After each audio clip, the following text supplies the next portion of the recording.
حضرت بلال بن رباح، جنہیں عام طور پر بلال حبش کہا جاتا ہے، اسلام کی تاریخ کے سب سے محترم اور عظیم صحابہ کرام میں سے ایک ہیں۔ آپ کو اسلام کا پہلا مؤذن اذان دینے والا ہونے کا شرف حاصل ہے۔ حضرت بلال ایمان، صبر اور وفاداری کی ایسی روشن مثال ہیں جو رہتی دنیا تک یاد رکھی جائے گی۔ حضرت بلال کا تعلق حبشہ، موجودہ ایتھوپیا سے تھا۔ آپ تقریباً 580 عیسوی میں پیدا ہوئے۔ آپ افریقی نسل سے تعلق رکھتے تھے اور مکہ مکرمہ میں غلام بنا کر لائے گئے تھے۔ آپ کے آقا کا نام امیہ بن خلف تھا، جو اسلام کے شدید ترین دشمنوں میں سے تھا۔ حضرت بلال اپنی غلامی کے باوجود ایماندار، باوقار اور مضبوط شخصیت کے مالک تھے۔ آپ کی والدہ کا نام حمامہ تھا، جو خود بھی ایک غلام عورت تھیں۔ مکہ میں اپنے دولت مند سرداروں کے ظلم اور کمزوروں پر ہونے والے ظلم و ستم کو اپنی آنکھوں سے دیکھا۔ جب نبی اکرم نے توحید اور اللہ کی وحدانیت کا پیغام دینا شروع کیا تو حضرت بلال ان سب سے پہلے 7 افراد میں شامل تھے جنہوں نے اسلام قبول کیا۔ ایک غلام کے لیے اسلام قبول کرنا نہایت خطرناک قدم تھا، کیونکہ ایسے لوگوں کو سخت سزائیں دی جاتی تھیں۔ مگر حضرت بلال نے اللہ کی وحدانیت پر یقین رکھتے ہوئے ایمان قبول کیا اور ظلم کے باوجود کبھی پیچھے نہ ہٹے۔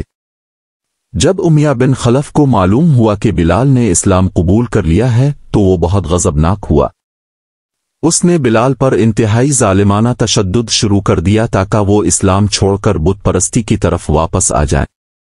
بلال کو مکہ کی گلیوں میں گھسیٹا جاتا، بھوکا پیاسا رکھا جاتا، دہکتے ہوئے ریت پر لٹایا جاتا اور سینے پر بھاری پتھر رکھا جاتا، مگر حضرت بلال ہر تکلیف میں صرف یہی الفاظ دہراتے رہتے: یہید، یہید، اللہ ایک ہے، اللہ ایک ہے۔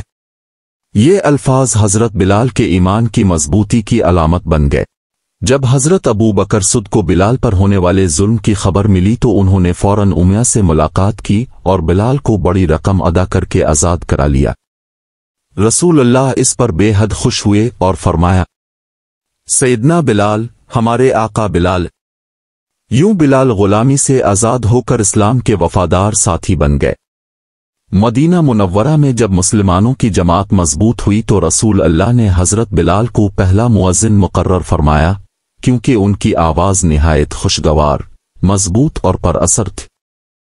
جب بلال اذان دیتے، اللہ اکبر، اللہ اکبر، تو ان کی آواز پورے مدینہ میں گونج اٹھتی اور لوگ نماز کے لیے جمع ہو جاتے۔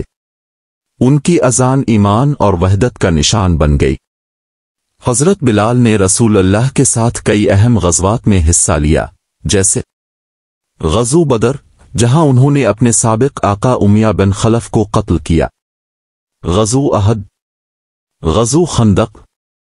بلال ہمیشہ نبی کے ساتھ رہے اور مشکل سے مشکل وقت میں بھی ثابت قدم رہے۔ انہیں بیت المال، خزانہ کے انتظام میں بھی شامل کیا گیا۔ جب رسول اللہ کا وصال ہوا تو حضرت بلال پر غم کا پہاڑ ٹوٹ پڑا۔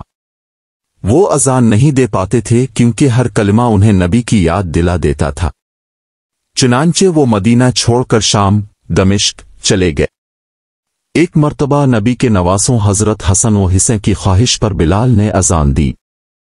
جب انہوں نے کہا: اشیدہ انیے مائمویدالف روئے ساولا علیہ، تو مدینہ کے لوگ زار و قطار رونے لگے کیونکہ انہیں نبی کی یاد تازہ ہو گئی۔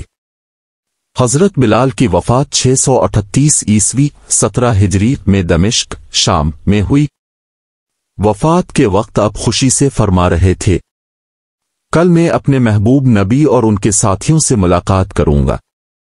آپ کا مزار باب الصغیر قبرستان دمشق میں واقع ہے، جو آج بھی زیارت گاہ ہے۔ حضرت بلال اسلام میں مساوات، ایمان اور قربانی کی علامت ہے۔ اسلام نے ایک غلام کو عزت و مقام عطا کیا، جو اس بات کا ثبوت ہے کہ بے شک اللہ کے نزدیک تم میں سب سے زیادہ عزت والا وہ ہے جو سب سے زیادہ متقی ہے۔ سورۃ الحجرات 13۔ ان کی زندگی سے ہمیں یہ اسباق ملتے ہیں: ایمان کے بدلے دنیا کی کوئی چیز قیمتی نہیں۔ اللہ کے نزدیک نسل، رنگ یا مال نہیں بلکہ نیت اور تقوی اہم ہے۔ غلامی سے نجات ایمان سے ملتی ہے، نہ کہ دولت سے۔ حضرت بلال حبش کی زندگی ایمان، قربانی اور عظیمت کی روشن مثال ہے۔ ان کی اذان، ان کا صبر اور ان کا عشق رسول ہمیشہ کے لیے مسلمانوں کے دلوں میں زندہ رہے گا۔ وہ نہ صرف پہلے مؤذن تھے بلکہ اسلام کے عظیم ترین وفاداروں میں سے ایک تھے۔